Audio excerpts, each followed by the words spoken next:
Well, this is very 2000s and also slightly awkward. Oh no, I'm sensing friction. Of course there's friction. Oh my god, it's Jacob from Twilight. Actually, no, this is War and Peace, which is a great pun on War and Peace. I was gonna say, Yeah, and basically he is the son of an unnamed superheroine and a supervillain known as Baron Battle, who's in jail for 4 life sentences. Wow. So obviously because he's the son of a supervillain, he's kind of a bit of an outcast. Yeah, I get that. Yeah, and he is played by Stephen Strait. Okay. Any relation to Sonny Strait?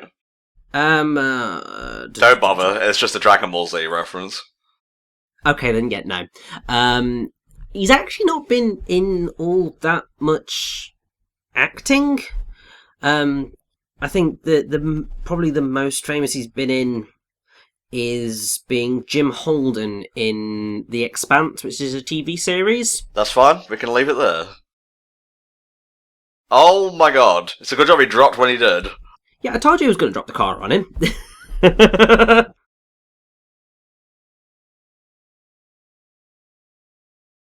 is gotta be a bit awkward to be the son of probably one of the strongest superheroes around and not have super strength, you know? Yeah, and also not being able to fly. It's just like, yeah, I'm kind of completely screwed. When did The Incredibles come out, by the way? Was that like 2003? I want to say it was 2004, but you might be right. No, 2004. Get in there. Very nice, very nice. So, I guess they were roughly being written around the same time, because obviously you gotta take production and casting into account. Yeah, I think so. So, it's kind of interesting to see 2 sort of similar things. Although I think this goes a bit more fantastical, and The Incredibles goes more for the grounded route. Yeah, but also, The Incredibles goes very much more for the focus on the family, whereas this is very much more the focus on the powers and the friends. Ah. So it's just a different kind of thing. I kind of like that, actually. You get both sides of the same coin that way. Exactly. But also, this is very important. This is the explanation of superpowers.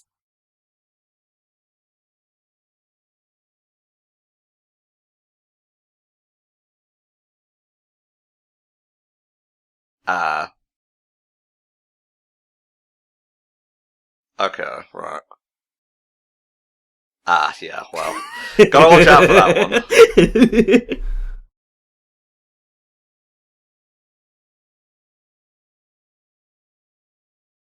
That's interesting. Like, you might never develop powers then. Well, that's basically what she is about to go on to say.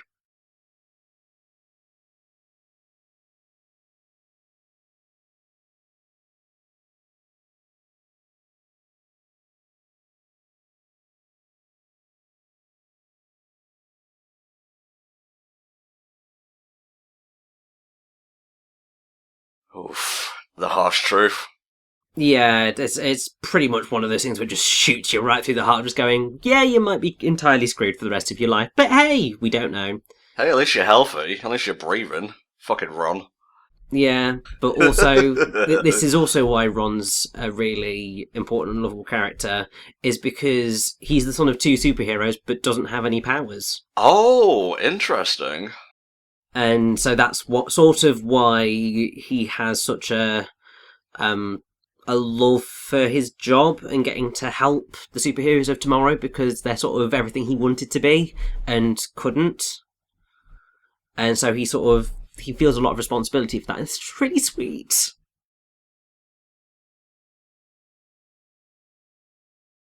Oof. Not helping, Kurt. Not helping.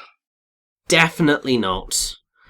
Also, I do just briefly want to say, because she doesn't turn up that much, but Nurse Specs, as she is called, is played by Cloris Leachman, who is not really in anything that most of us would probably recognise. I recognise her name. Yeah, but she's had a career spanning over 7 decades in which she's won 8 Primetime Emmy Awards, Holy a shit. Daytime Emmy Award, and an Academy Award for her role in The Last Picture Show. Damn. As well as so she was Miss Chicago and competed in the 20th Miss America pageant and placed in the top 16 in 1946. So she has done a lot of work over her career, and it's just quite sweet that they got her in for. It's only a bit part, but hey, she has an impact while she's there. Alright, here we go. Please don't fry him alive. No, it's not built for that.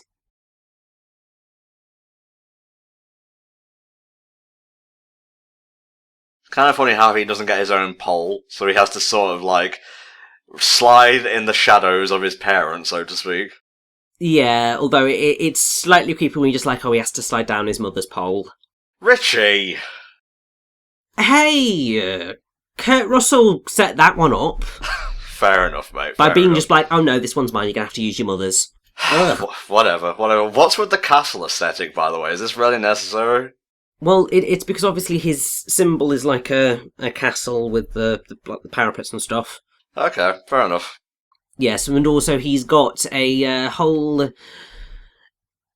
thing of his previous enemies' weapons as like trophies. Nice. The superhero effects honestly aren't that bad. They are pretty good, yeah.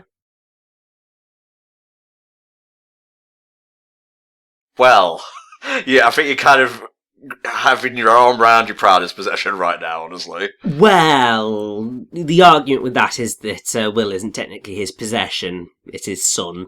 Well, you know. But yeah, I get what you mean. This is very much a shout out to Batman with like the giant penny and stuff like that. Yep. I mean, yeah, just everything you look at. This is basically the Batcave. And it's really on the nose, but it does it with such a sort of love for superheroes and comic books that it's just really, really satisfying and really lovely. Sometimes a bit of cheese is exactly what you need, you know? Exactly. And I think it's one of those things where just I probably also do love this film more than it potentially deserves, if only because I watched it and loved it as a kid, and so I've just got all that nostalgia associated with it, so it just has even more of an impact in my memory. Had to have a little over an angsting scene, because of course.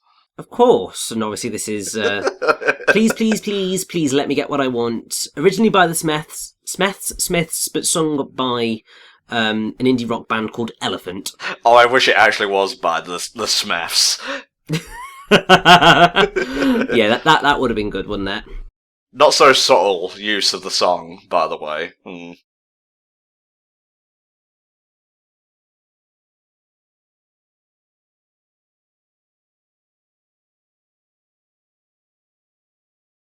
How is he even able to stay at Sky High if he doesn't have any powers to speak of? Because his parents are the biggest superheroes on the planet. Oh, so he's in by recommendation then. Effectively.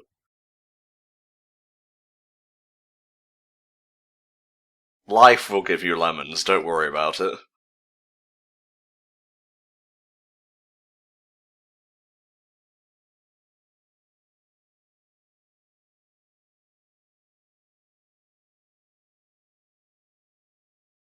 At this point, she's kind of his sidekick and is supporting him.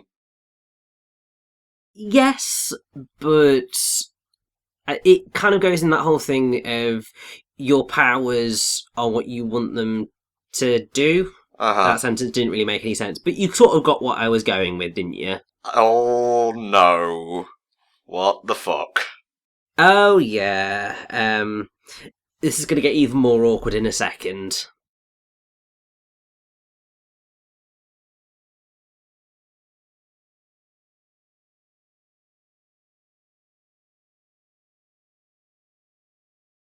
So he's a sidekick then? Yeah, what's even cringier is that he was the sidekick of the commander, aka Will's dad. Oh no! Oh yes!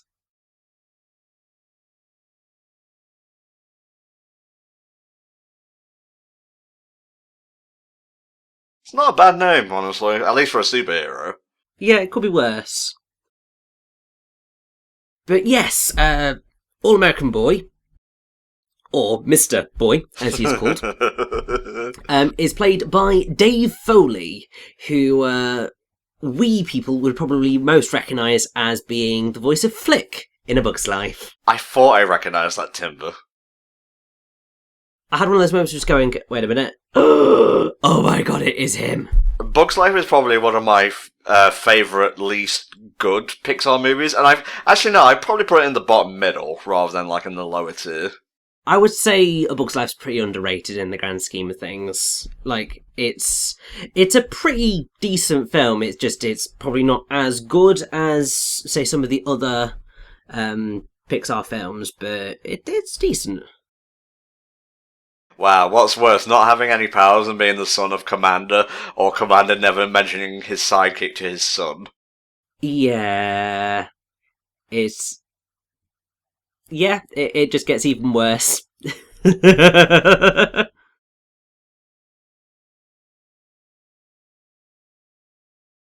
thought that was his rage manifesting for a second there. No, he's basically just the rubbish Robin to the Commander's Batman, and yes, he does glow. Oh my god, the thumb. So yes, this is Professor Medula, and he is played by Kevin McDonald, who most people would probably, we would probably recognise as being the voice of Pleakley in Lilo and Stitch. Hell yeah. Wow, there's a lot of, like, characters or actors and actresses in this film that are in a lot of other films we've ever covered or will be covering. I know, it's great! I mean, I've just had a little bit of the looked at the production stuff, and so apparently, according to sci-fi.com, Disney was attracted by the original concept of children of superheroes going to high school, which was originally conceived by screenwriter Paul Hernandez in the 1990s, so that's how early this film began to begin. And they recruited comedy writers Mark McCorkle and Bob Schooley, and the creators of Kim Possible, for polishing Hernandez's script, though I think ultimately they only wrote the beginning and ending sequences from the looks of things. Uh-huh. Which is quite impressive. Disney hired several comedians for supporting roles, I think, to give it a bit more of that fun. And then for the main roles, they wanted to cast a mixture of established and Did he just fucking dab back there? Yes, I think he did. They're trying to do the quick changes and look cool, and oh dear. That was Zach Whack. So yeah, they wanted a mixture of established and new teenage actors. So Michael Angarano and Mary Elizabeth Winstead were already successful, but then Danielle Panabaker, who plays Layla, and Stephen Strait, who plays Warren, were kind of little known or brand new. I mean, Stephen Strait was a former model, and he was hired after his first ever audition, which is kind of nuts, actually. But I should point out that Danielle Panabaker has gone on to be in another superhero thing, because she has been Dr. Caitlin Snow in Arrow, and then all the other stuff in that Arrowverse of, like, Supergirl and Legends of Tomorrow and so on and so forth. So Dr. Caitlin Snow / Killer Frost. So she has done a little bit of superhero stuff after this. Well, I mean, Kurt Russell is still doing superhero stuff. He was Star Wars' dad in Guardians 2. You could have just said Ego, and then that would have been quicker to say. Richie, my commentary is my own. Luscious words fly out of my mouth. I don't waste a single one, okay? I've made my point. So yeah, the director, Mike Mitchell, said that Sky High functions on two premises. One, the adults are all insane. I think we've already seen that. And two, the girls are smarter than the boys. And I think we have also seen that because Layla's clearly the most emotionally intelligent person in this movie so far. So basically, all of the adults in the film are quite caricatured, whereas all of the teenage girls are written to be more assertive and more powerful than the boys. And, I mean, to be honest, for 2005, that's quite a progressive method to be going with. They've always kind of had that sort of trope, though. I mean, they have, but you've got to think that, obviously, gender politics, not something we'll go too deep into for this. Yeah, let's wrap it up here, Rich. But it's kind of been a much more of a bigger movement in the past kind of 5 years. So thinking like 13 years ago, this was relatively, well, it was not common. Anyway, for the treatment of the teenage actors, Mitchell also stated that they all had their own trailer and were generally kept separated, because they didn't want them to date after the second week and end up breaking up after the fourth. Which would have made filming quite difficult. So basically they treated them like teenagers and were just like, no, you are not going to start dating each other. You're going to be professional and this is going to be okay. Fair enough then. And Mitchell also admitted that the product was a bit of a dream because it brought him together with 4 of his favourite science fiction cult heroes. So Wonder Woman in Linda Carter, Snake Plissken from Escape from New York and Escape from LA, Kurt Russell. Ash Williams, obviously Bruce Campbell in Evil Dead, and then Cloris Leachman, who earned fame as Frau Blucher in Young Frankenstein. So, that's quite sweet. We don't know. Like, I can't ride on your coattails forever, Dad. You gonna get me a job in the superhero industry? Like, dusting classrooms and whatnot? Yeah, and it's just like, well, if I don't have powers, I don't have powers. There's nothing I can do about it. I gotta say, I do like the sort of inclusion of the blue, white, and red stripes in his, like, just everyday attire. Oh yeah, it's one of those things where you can always... I mean, it's a typical thing in a lot of superhero things, I feel. But you can always see everyone's colour palette in all of their costumes. Yeah. So no matter what they're wearing, Will's always got blue, white and red in there. Layla's always got green. Magenta's always in sort of purpley magenta stuff. Ethan's always in something orange. And Zach's always in something that's a little bit fluorescent yellow. Which...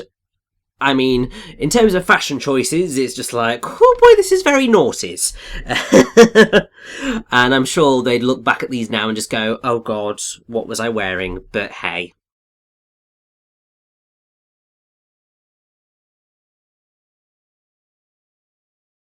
Well, anyone got a vat of toxic waste around? I like how you said it exactly... in my ear anyway, as she was saying it, and then he was just like, ah!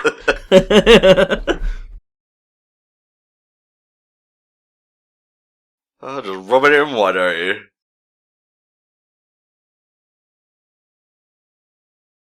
There you go. Yeah, it's just that's the way to do it. Whoa, what the fuck? No, you don't take his hat, that's not cool. Yeah, nobody does that to the amazingness that is Ron Wilson, bus driver.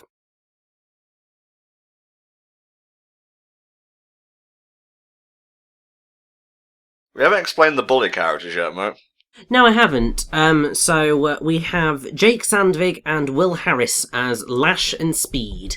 So annoyingly, for some reason, there is no Wikipedia page on Will Harris, but I do have one for Jake Sandvig, who has not been in a huge number of things, but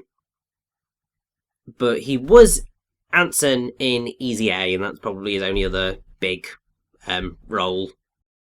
Uh-oh. Oh yeah, we're about to get a fight. That wasn't his fault. Read the room, man. Definitely wasn't, but also he's kind of a bit pissed off because I'm pretty sure that it was the commander who put his dad in prison. So there's a little bit of family rivalry going on there. Oh yeah, I should be helping here. Yeah, I should be being a teacher, but then he's just like, no, I'm being a sidekick. Help!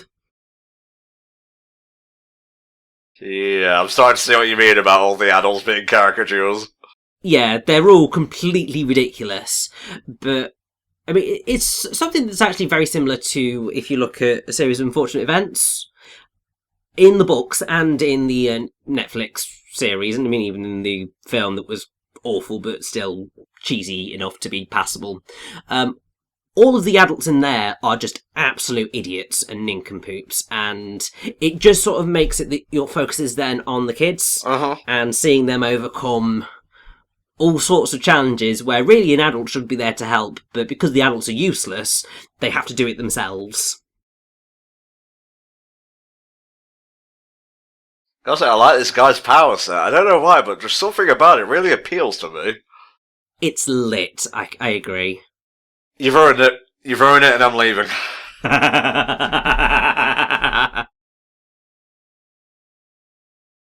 Oh!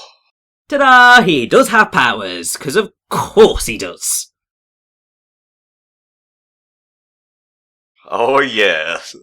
Yes, bam chicka wow wow. Jesus. And yes, that looks painful. I think you just murdered him. Like, no wonder he hates your family.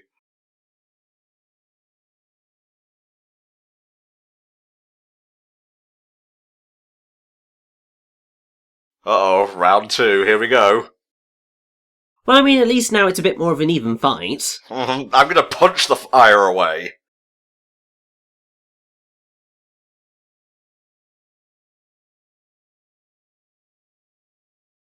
So I feel like I've caught the end of a conversation here. That's sort of the point. Wow.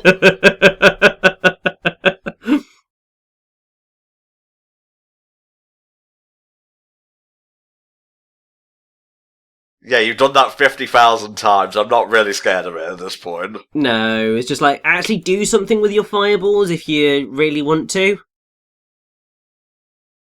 Ah, yes, hit him with it. There you go. What a weak-ass weakness. Well, I mean, it's a fire extinguisher. Of course it's going to put fire out. Oh, of course he's going to get the blame for it now. Of course. Well, both of them are going to get the blame for it, really, but still. Enter the depowering chamber. There you go. You don't deserve these powers anymore. God almighty, that's a bright room. You are indeed right that this is a depowering chamber. Wow. I mean, to be fair, you've got a school for superheroes. You kind of need a way of stopping kids who have powers from breaking out of detention. Because, like, seriously? I guess so. I guess they have these sorts of, like, things for prisons in this world as well. Most likely, I would suspect, yes.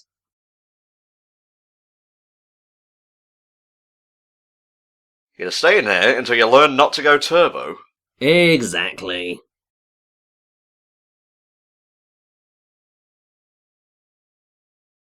Well, I don't think that's gonna be enough to, yeah, he doesn't like you.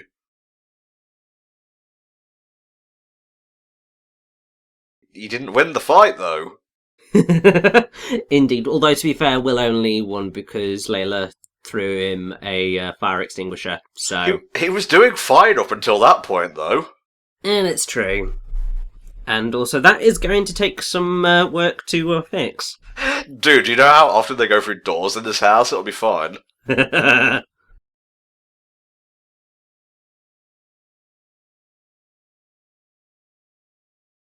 She's not impressed.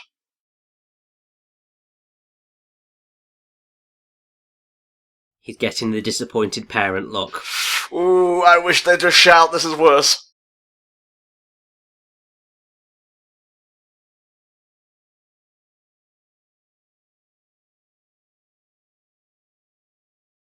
Oh, jeez. Is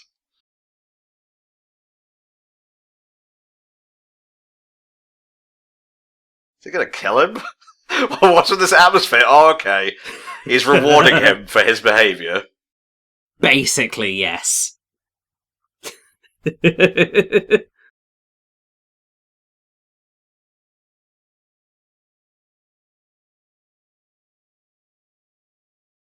Well, well, you do it now. Oh my god, this is amazing. I know, it's also just like, mate, I mean, I suppose principal powers rang, and so he knew he had powers before he got home, so he was just like, oh my god! But also it's just like, had to go for like the most American console ever.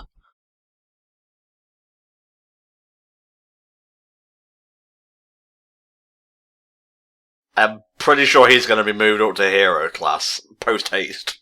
Yeah, you are literally about to see that happen in about maybe a minute or so. Not particularly like against things being predictable. I guess I just like throw out words and shit happens. Yeah, I mean, the thing is that Sky High is very predictable, apart from, I would say, there's a sort of twist that happens right towards the end, which you might not see coming. You might see it coming from a mile away, but it's it's quite fun in that it's probably the one bit of the film that you may not see coming. I think I'm suspecting Mr. Boy already. They just made him wacky to throw me off the scent. Of course, they just had to.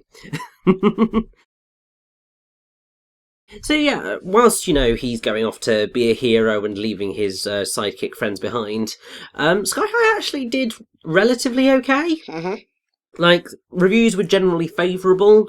In terms of Rotten Tomatoes, it's got a 73% positive review based on 127 critic reviews, with an average an average rating being about 6.5 out of 10, which is it's okay.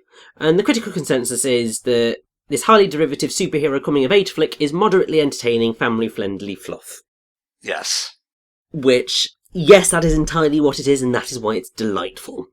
Things don't need to be like the top of the genre every time. There are like shades of grey in quality. Exactly. And it's just like, even just being okay is okay. It's a fun film, and it's just like, can't really find much to truly hate about it. So I would never be able to say that this film was bad, because even its biggest problem, I would argue, is that it's quite derivative. Mm-hmm. It's quite predictable. But on the flip side of that, it's quite fun.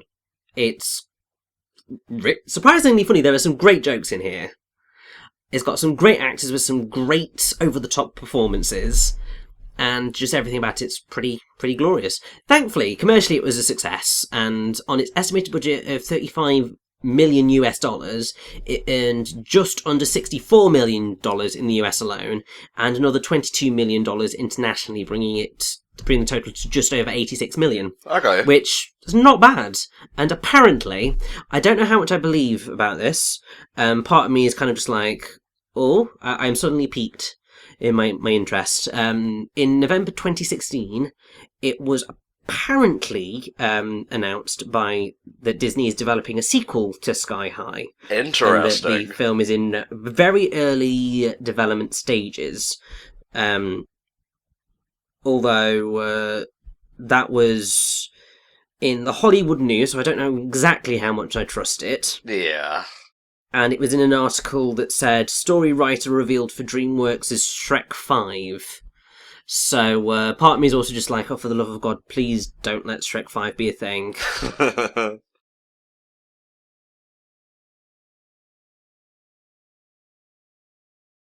Mike Mitchell is involved in that. So, because this interview was with him... Come on, Rich, get to the point, mate. Yeah, he does actually say it's between that and we're working on a sequel to Sky High. We'll see how that goes. So, Mike Mitchell is working on a sequel, at least he was in 2016. Fingers crossed it maybe does happen, because I would like to see that. I mean, MCU's all the rage now, so it would fit right in. Exactly.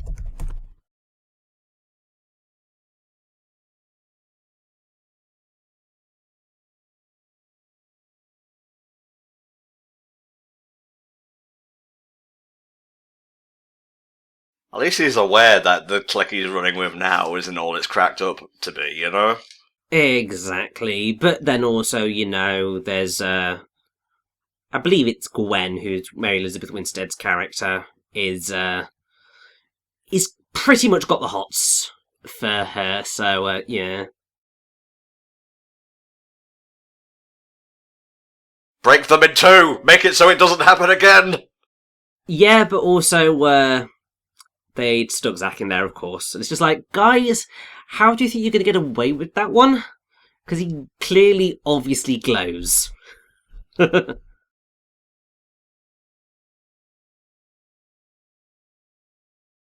Dude, why do these... It happens in the first Spider-Man movie as well, and it annoys me. Whoa, this dude has magnificent powers. I better continue to target and bully him. I know, it's like, what is going on in your heads, you idiots? This is like...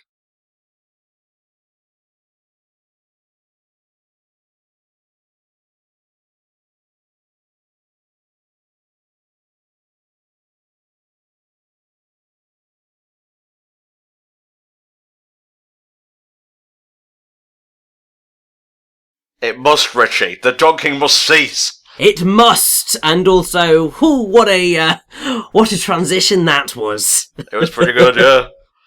What the hell am I looking at here? You're looking at gym class. And a thing called... I can't remember exactly what it's called. It's something like Save the Citizen, or something to that effect. And yes, you get to choose whether you are heroes or villains.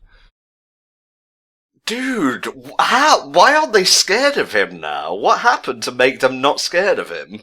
I honestly don't... It's because they're absolute dicks. And also just slight little aside there of... do you remember when they used to use real citizens? Well... I just think how many people died with that.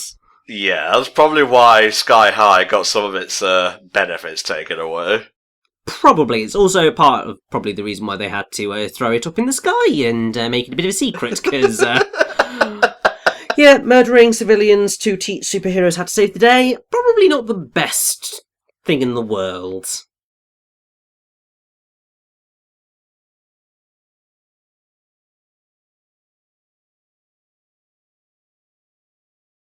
Stretchy arm guy annoys me. I don't know what it is about him, but they made him extra weaselly. I know, he's got one of those really smug faces, and it's really smug. I don't know why, I think he reminded me at the time, and he still sort of reminds me now of Vernon Kay, who's a British presenter. He's not really done much in a while. I think that might just be a you thing, mate. I think it is, but it's the long black hair look. Like, I look at him just like, that's the Vernon Kay haircut. Wow, we just can't stop mocking people for their looks in these Disneython things. Like me with Emma Watson and Beauty and the Beast. That might actually come after this, so ignore my comments. I'm sorry, we do these out of order. You can't expect me to keep track of all of them. There you go. How do you like that, Beetlejuice? I know, and now he's completely stuck. Brilliant.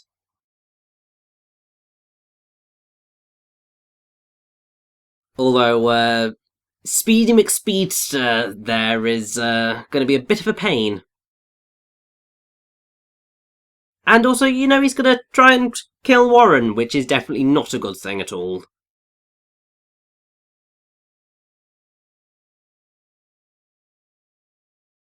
Yes, thank you. Yes, nice bit of science explanation. I heard Pleakley while he was explaining it, by the way. I know, it's great. Owned. Bulk and Skull defeated once again. It doesn't matter what dimension, they will never win. Exactly, also doesn't matter what their actual names are. Yes! Finally, no more lawsuits! I know, although obviously it's just a mannequin, so they would have been fine either way.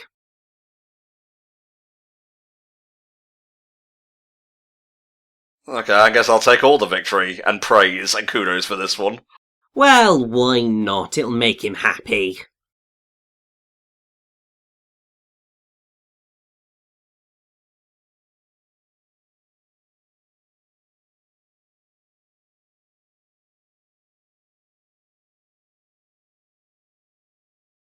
Oh man, the dad's all happy and whatnot, but I don't think the mum is as proud. Although I don't know, I haven't had a scene of her giving him a GameCube or something.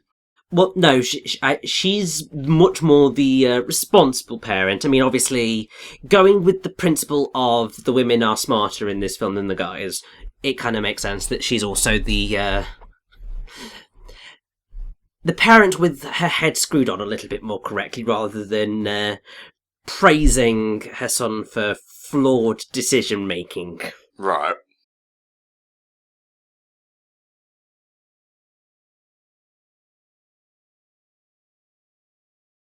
Did Will always have a tooth missing, or did I just notice it in this scene? I think you might have just noticed it in this scene, because I don't think he's changed at all. Although you never know, it might have been like punched out during one of the fights that he's had at some point. I don't know. Stop staring, Kurt Russell. That's really weird considering what happened with Mary Elizabeth Winstead in the news. Yeah, with obviously getting together with Ewan McGregor. Yeah. Let's leave it there, because it gets really, really depressing after that. Yeah, it does. Oh no, did he stand her up? Yeah, he stood her up. Ouch. Yep, and everyone else in this restaurant is just like, seriously, girl, just dump his ass. Well, they're not even dating, that's the worst part. I know, but she clearly wants them to be dating, because, it's the whole getting friend-zoned thing. Mm-hmm. Typical romantic comedy type stuff.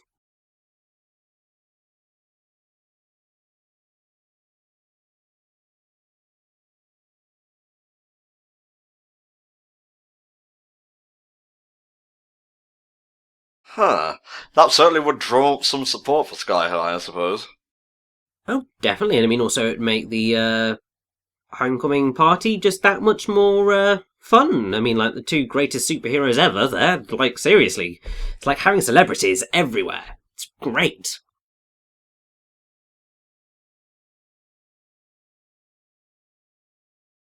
Okay, seriously, you need to either buy something or leave now. This is, like, so awkward, and he's just like, oh god, no, somebody see me here, this is awful.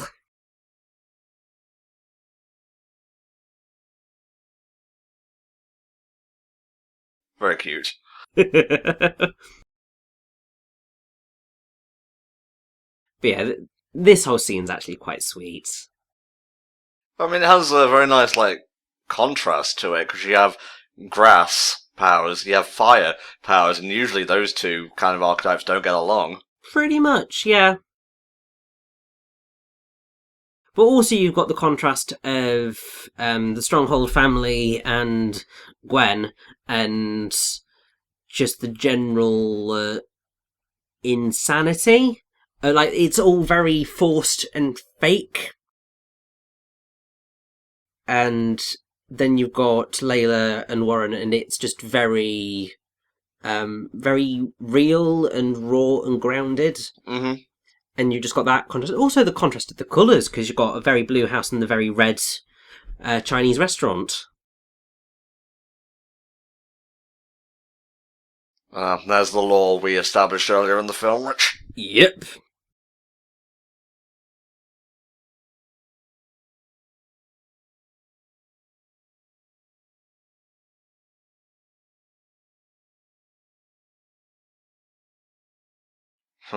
Someone who listens to her inane babblings. Will's not here to do that. I think maybe he has a chance, Richie. I mean, I don't think he really does have a chance, but they can be friends, and that is a good thing. Well, I suppose it would be for... And also, you know, the whole thing of she didn't realise that she was in love with him. Sort of, a little bit. She sort of did, but she didn't really want to admit it. Wait, who are we talking about here? Will or him? Layla. Okay. Sorry, you worded that very weirdly. I didn't know which person you were referring to. I know, I did. I mean, that would be a very interesting one of Warren not realizing that he was in love with Will. That would be a massive change.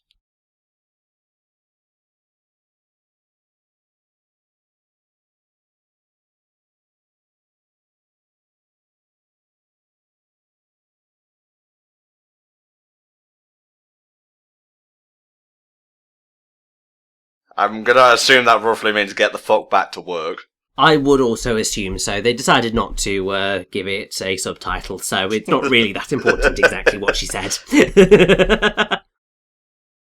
Classic blue and pink contrast.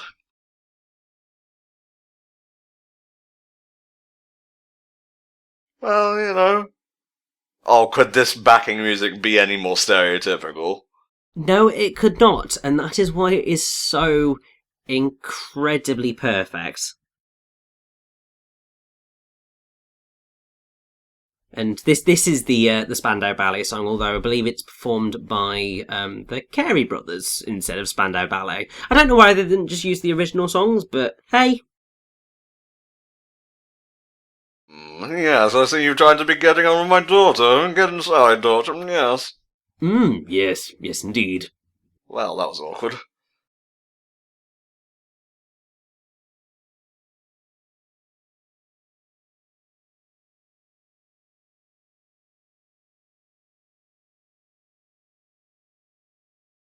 Aww.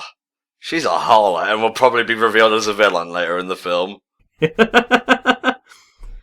And also, that was a very impressive jump, although, he has just completely wrecked a lamppost, and that's really, really bad. When flow motion goes horribly wrong.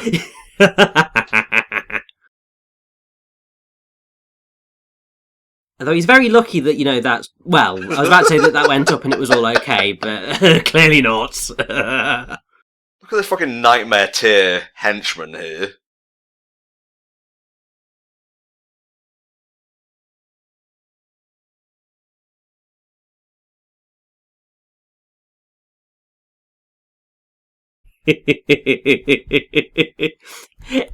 It's so silly, but it's still so fun and I love it.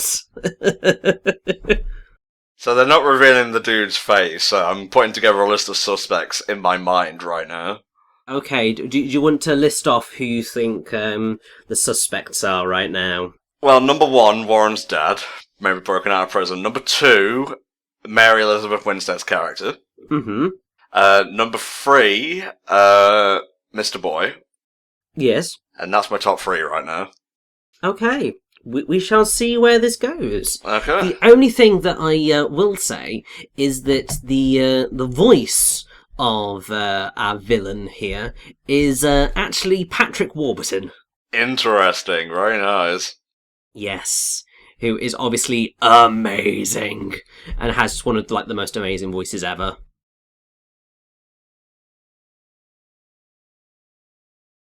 Oh, you could just see the moment where she was in her eyes, where she was just like, and he's gone. I've just been friend zoned forever. Yay! Her Superman power must really be, I don't know, working through that, becoming a better person. God knows you need it.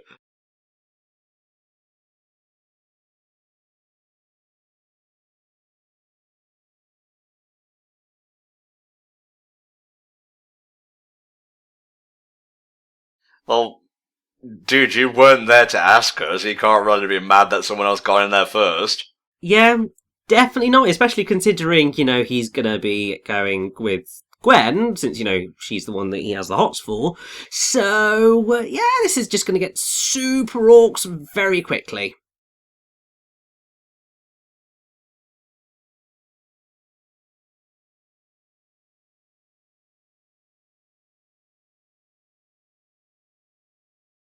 Oh no, he's gathering friends via, osmosis or some shit.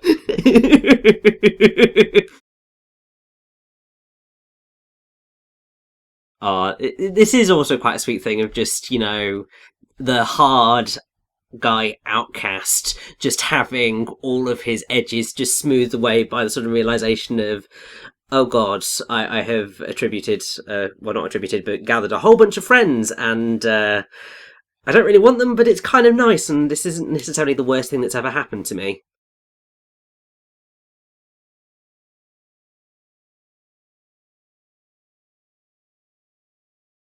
Ooh.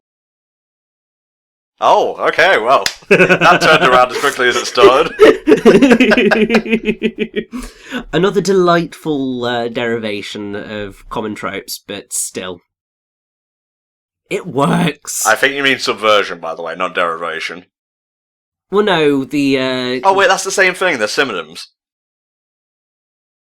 No, I'd say they're antonyms, because they're sort of opposites. Because if you're deriving something from something, you're taking it. If you're subverting it, then you're doing something different.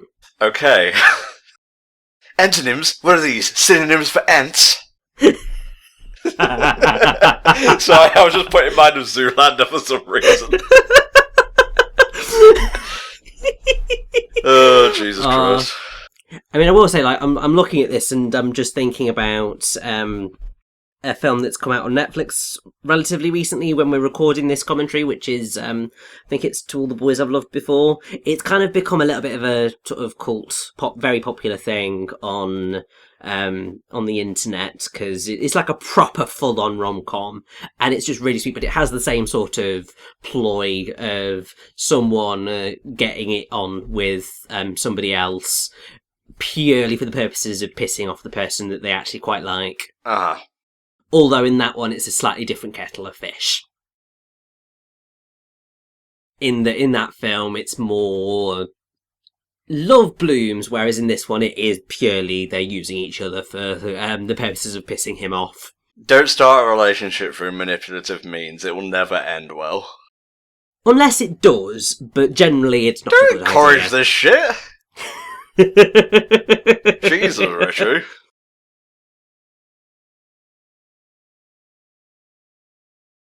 Tenacious D, very nice. And also, you know, we're having a house party, which is always an incredibly decent idea to have when, you know, your parents aren't home. This is a really smart thing. Very nice of having the shirt be Spider-Man's colours, by the way. Of course.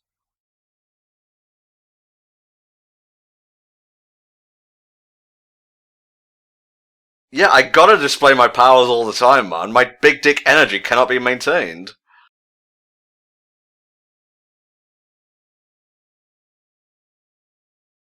So is this his house or her house? This is definitely his house. Okay. Oh no, one of them's gonna wind up in the sanctum. I'm not saying a word.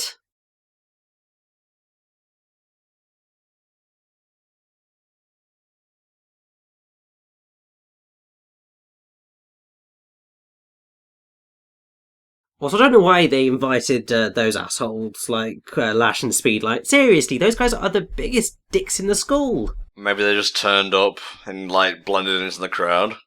It's true. I mean, it's a house party where it's a little bit out of control with superhero kids, so you don't really have that much control over who comes in anyway, do you?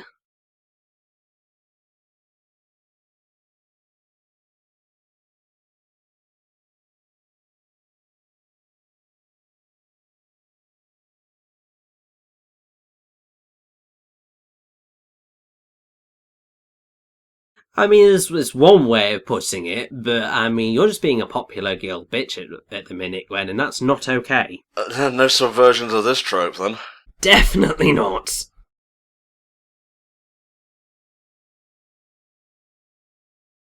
I hear music. Popular stuff. I hate it! Also, even more super orcs, because, you know, they live next door to each other, and she's not been invited, and, yeah, well, not the smartest move you've ever made. Oh, okay, he invites her into the sanctum. Yep. Smart move. Well, smart move indeed. Don't forget, this is being watched at all times by the shadowy figure. Exactly.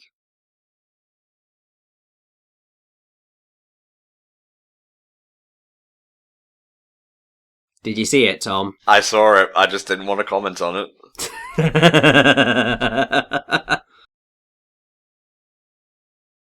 Why are they giving her the stink eye? Do they not know that she's like Will's best friend or something?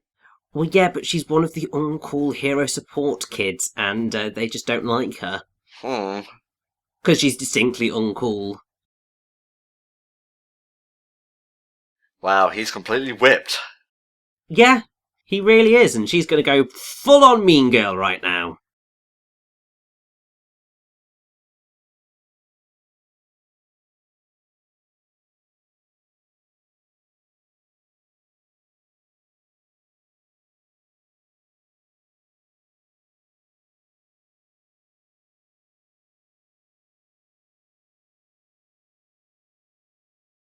Is she like just a bit of a con in every movie she's in?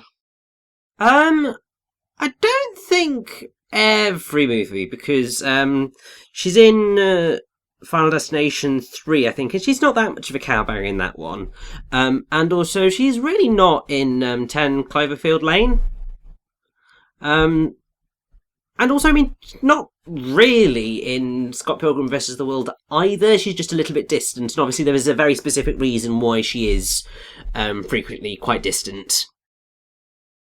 And that is a whole, obviously, plot point. But I think she does probably get potentially typecast in that role, because she's got a very good resting bitch face.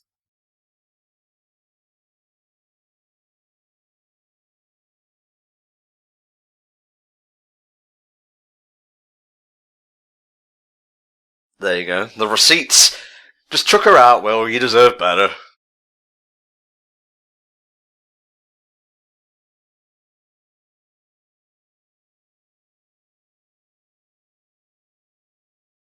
Get in there, Will. Be a man.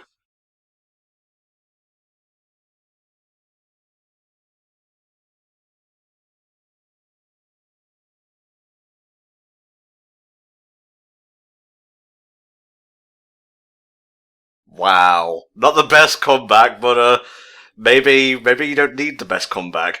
Because her ego is shattered right now. All of you get at her. And yeah, it definitely is over now, because the parents are here! Yay! In superhero costume, I wasn't expecting that.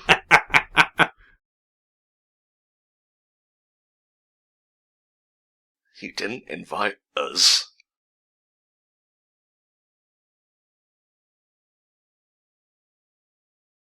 You don't even need the count, it's just the threat of the count, really. But don't forget Zippity-Doo-Dah, Zippity-Day took the Electro Blaster thing. Yeah. Oh, it's going to be really super awkward when the commander finds that one out.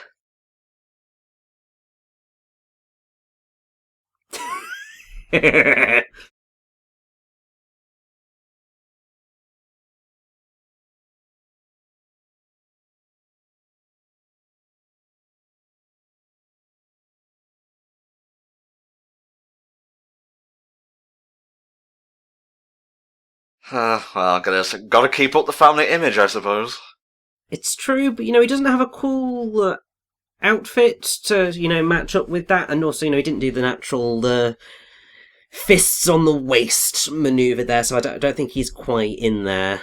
Also, he's kind of going through some relationship problems right now in that he doesn't have one anymore. Yeah, that is bestest friend in the whole wide world currently doesn't like him because she's not with him, and he was a bit of an ass, but also was friends with people who were even bigger asses. So yeah, it's all a bit awkward. I'm getting Mystery Men vibes at this point, I gotta be honest.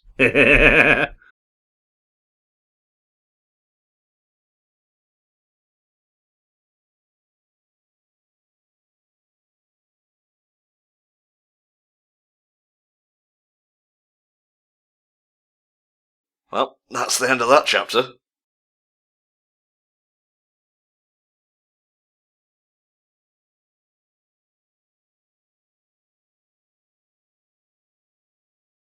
There's some good comedic timing in the movie, I gotta give it that. There is. It's one of those things where you watch it, you're expecting that, oh god, this is going to be like kind of crap. Corny, schlocky, yeah. Yeah, but then it does actually manage to get some actually really decent laughs out of you. And you kind of just go, oh, it's actually It's actually good. It's like, I don't know whether I'd want to go and see it on the big screen, but if it was on Disney Channel, I would definitely watch it. I don't know if they still show movies anymore, but I would put this up there with like Halloween Town, stuff like that. Yeah, it sort of it sits in that Disney Channel TV movie type dealio, in that it's good enough quality to just be a really enjoyable film, but it's maybe not big screen material. Mm-hmm. But that's perfectly okay. Not everything has to be a huge bombastic superhero film. I mean, we've kind of reached the point in... oh yeah, this is just hilarious. We've kind of reached the point in cinema now where almost every film that comes out that's a hit is a massive, big superhero film. So there may be a little bit of superhero fatigue, but if they continue to be good, then we should be alright.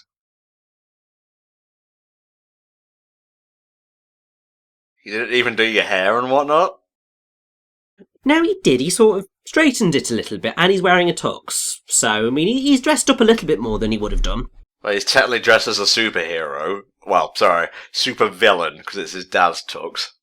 Yeah, but then it's the only thing that looks good that he's got, so hey.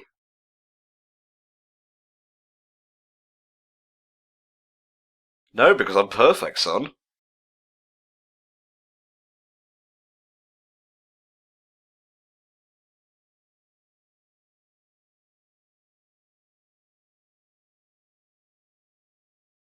God, you'd have to be friends with me.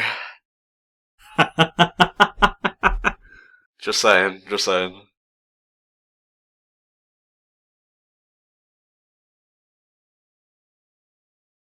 I'm just gonna sit here and play Xbox, wank, and go to bed, I guess. No, he's going to realise that something's a little bit wrong.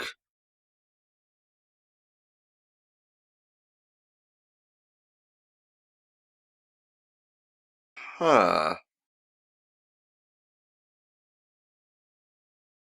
Yeah, something a little bit odd going on here.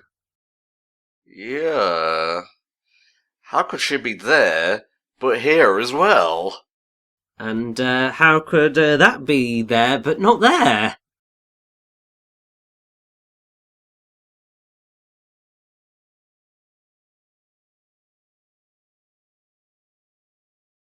Thank God for that card. Oh, yes. It's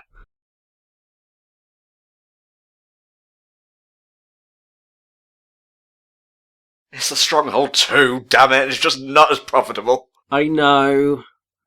Our trio's now a 2. Oh.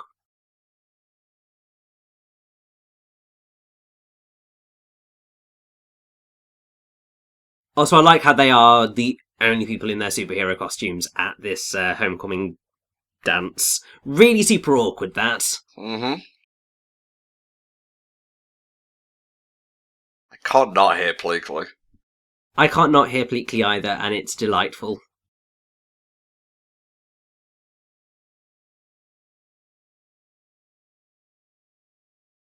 I'm side-eyeing her now. There's antics going on here. Of course there's antics going on here. We're in the third act now.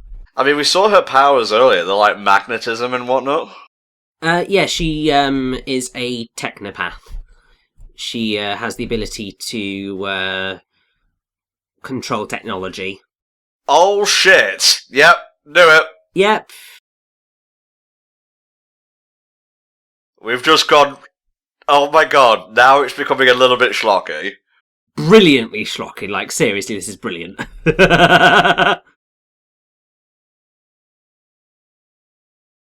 And her father was that creepy-ass sod. All along.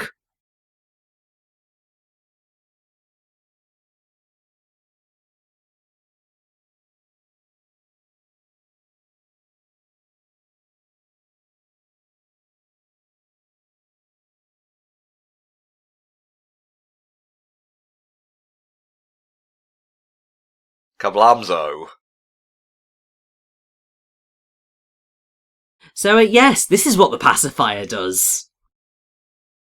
Oh, turns him into a baby. Well, I probably should have seen that coming.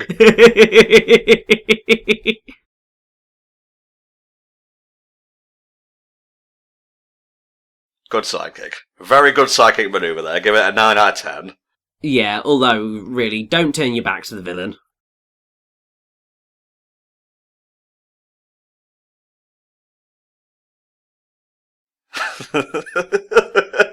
This is straight up goofy now. It is, but it's just so cheesy, it's brilliant. And look, it's all the popular assholes coming together to be absolute supervillains, and it's great. So what's Royal Pain's deal then? Does she just not age? Well, no, it's going to get explained in a little bit, but ultimately, what I do believe got shown off at sort of around the beginning of the film, or at least at little points throughout, in the fight against Royal Pain, there was an explosion and then Royal Pain disappeared, and obviously the pacifier was there and present, so you can probably surmise exactly what happened, but it will get fully explained in about, I want to say 10 minutes, it might be less than that. Ah, yeah, I can put 2 and 2 together, yeah. Yeah, but we'll leave it for the audience if they haven't put 2 and 2 together. Finally, I'm useful.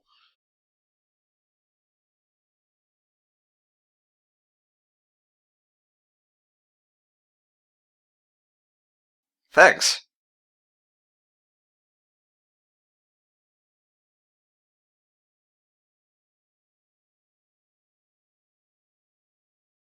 I can't take this seriously, Richie, come on. You're not supposed to take it seriously, it's ridiculous! Like a fucking cackling golem. No, but it had a... Who am I kidding? It didn't have any kind of gravitas up until this point. They just sort of went to the logical conclusion of everything that they had here, and it's hilarious. There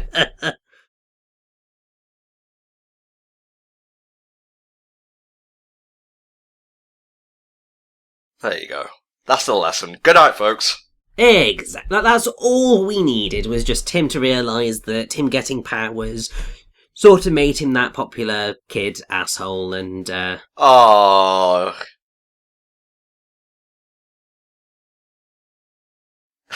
Really, bro? You just got a straight out evil cackle now? Oh, Warren's taking off his jacket. Hell yes.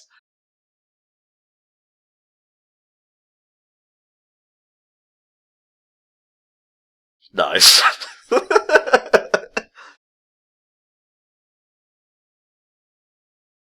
just this entire finale sequence is just really cool, because it's all of the sidekicks effectively getting their moment in the sun. What's he gonna do? Turn into a puddle and wet the other person's pants? He's going to make use of his power, don't you worry.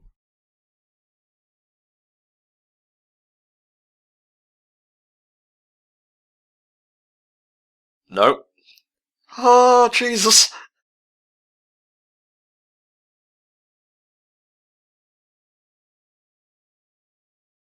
But yeah, Layla's about to be like the biggest badass possible. It's brilliant. It's just a really satisfying moment. Just need some plants first, and thankfully I got all the plants I need right here, maybe, if I can stretch it out a bit more? They're outside. She can deal whatever she wants with them.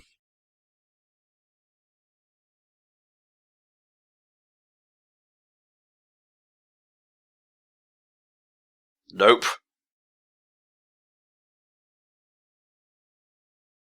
Why did he make himself go all stretchy there? It could have just been a normal swirly. It could have been, but I think what he was trying to do was he was trying to see if he was further down, or maybe his head got stuck, and I don't know. Not that this makes any sense, but I love it.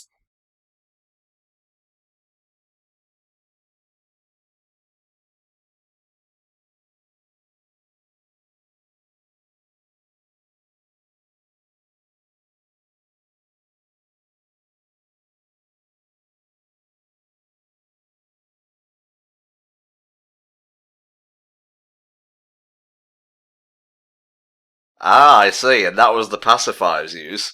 Yep.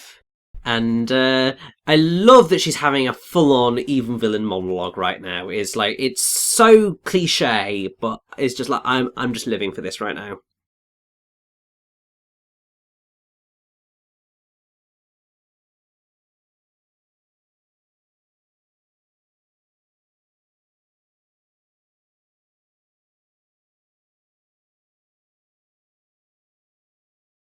So hang on, was she the original Sue Tenning or not? I'm getting confused now. Well, you're getting the explanation right now. So she is the original Royal Pain. She is not her mother, it is her. Okay, good. It introduced a bit of things, but then it gave it context. Yes.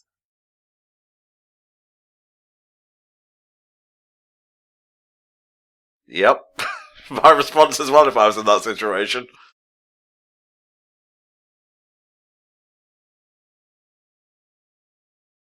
It's okay, we tech those. It's all fine. He's got super strength. He can deal with this. Yeah, he's got super strength, but not like super resilience. Super strength can do wonders. Nice camera usage here. There is some really great cinematography in here. And I'm just about to have a look. So, someone called Shelley Johnson did the cinematography for the film. And while I wouldn't say there's necessarily some excellent examples of cinematography on this list, he was the cinematographer on Captain America: The First Avenger. And he also did Jurassic Park 3 and The Wolfman. He did also, I think, do some filmography stuff on Teenage Mutant Ninja Turtles 2, The Secret of the Ooze. That was his first major motion picture job. Okay. But I feel, well, I'm going to wait a moment before I go and say who did the music in the film, because this is just a really epic scene.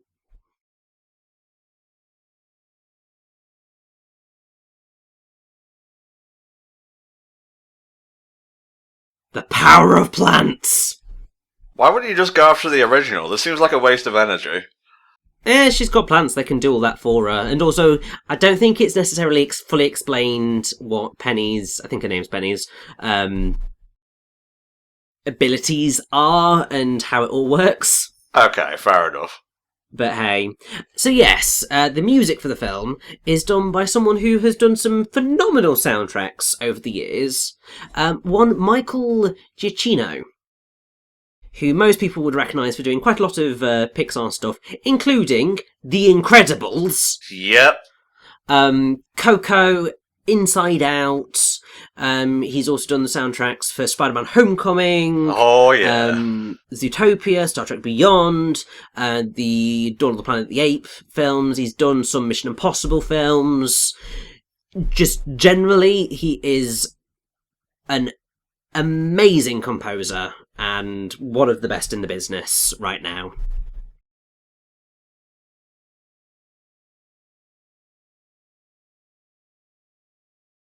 Nice. Well, he's dead. Goodbye. Yeah, that's the end of the film. We're just going to end right now. Sorry, guys, it's a bit of a downer ending. I kind of forgot to mention that when we started. Oops. He's going to fly in 5, 4, 3. There we go. It's so cheesy. It's so ridiculously cheesy. You can see it coming a mile away, but it's still really fun.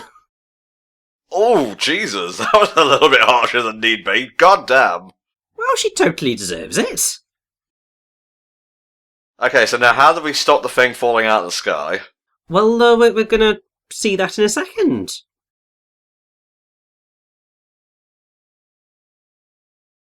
Yes!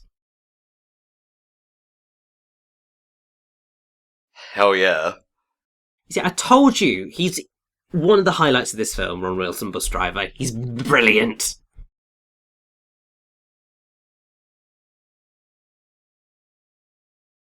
We're not done yet. She's not dead. She can still enact vengeance. Come on, stop.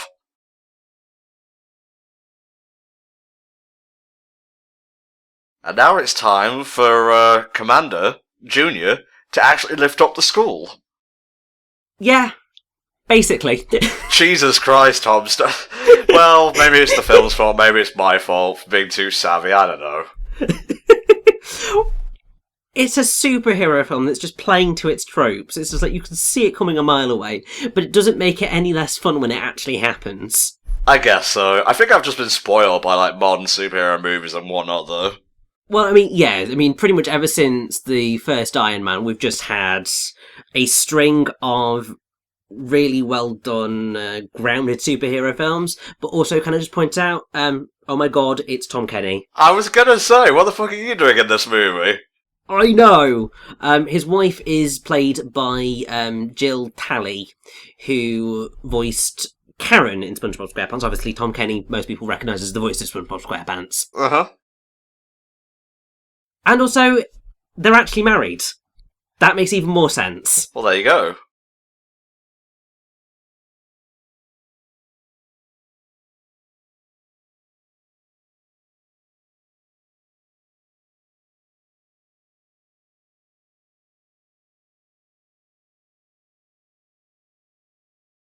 Okay, I guess they got that thing back online. Pretty much, yeah. Oh, Jesus. Okay, so how do we reverse the pacifier's pacifying effects? We'll figure that out in a minute. This is ridiculous. It's completely ridiculous and it's amazing!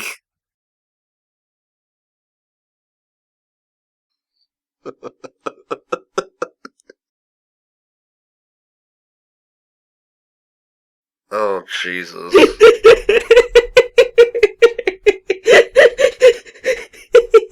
Shut up, you.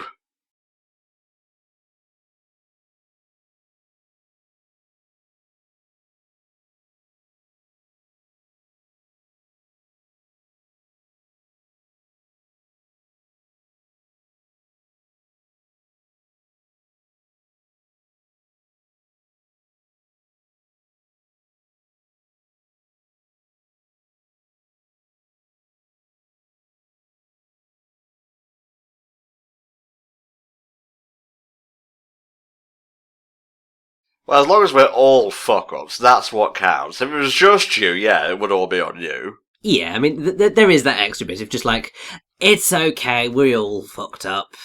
And, hey, even though it was all a ploy, yeah, here you go, here's a prize.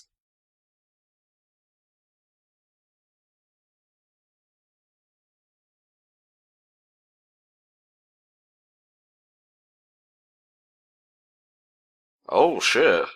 New team hype. Give it to Ron. Give it to Ron. I mean, really, Ron's the one who deserves it, because, like, he is the best. I mean, he's Ron Wilson, bus driver, but still. New team hype.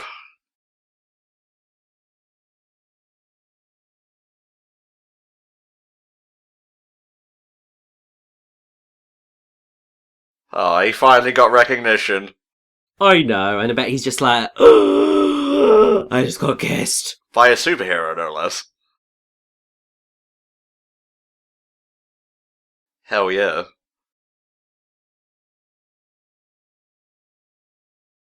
Ahaha.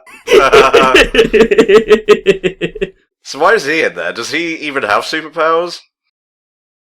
Probably, maybe. I don't really know. It's not really fully explained, but Like, he's just a cackling goblin man for no reason. Basically, I mean, they're just keeping them there until, you know, they can get the authorities there. So in the meantime, they're just gonna party and, oh, look at this. It's so cheesy, but I still love it. Oh, that's cool, actually.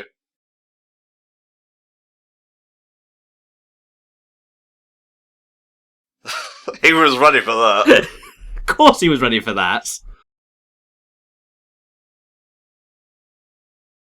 And then everybody danced to the popular song, the end. Oh my god, you could not end in a more stereotypical and cliched way. It's about to get even more stereotypical, Tom, because, you know, the hero and his love interest kissing whilst flying, because of course they are. Fine, whatever, it's cute. Nice transition, and I think we might just be done here. We are basically done here, yes, and we just get a final close off, and yeah, like, it's not the most amazing film in the world. And also, you know, Ron did become a superhero in the end, which is just like, yes, go Ron Wilson, bus driver. But Yeah, I love this film. I'll always have a very special place in my heart for it because it's so cheesy, but it's so sincerely cheesy, and it is really derivative, but it's also very clever in subverting certain expectations and just playing into those tropes with a kind of wink wink, nudge nudge sensibility. And it's also just, like, surprisingly really funny. Like, there's some really good jokes in here, and pacing wise it's great, and even though it is just so cheesy it's unreal. Yeah, I love it. Alright. I really enjoyed the first third. The second third kind of lost me a little bit. I thought it was a little bit meandering and dragging. The third one was so schlocky it actually surprised me. But I would be lying if I said I didn't enjoy the film all the way through in spite of those flaws. Exactly. It's one of those films where, I mean, I would probably put it in the same vein as the musical Joseph and the Technicolor Dreamcoat, in that it's so cheesy that you come away just sort of smiling and just going, I know that that wasn't the best thing in the world, but I still had a really good time, so who the hell cares? Yeah, I'm glad I finally watched it, because it's always just been something I've been, like, seeing on the sidelines for years, so, hey, I can cross this off my bucket list, I guess, but that'll do it for Sky High, guys. Come back tomorrow when we'll have another commentary for you in this, the third HellfireComms Disneython. Bye for now.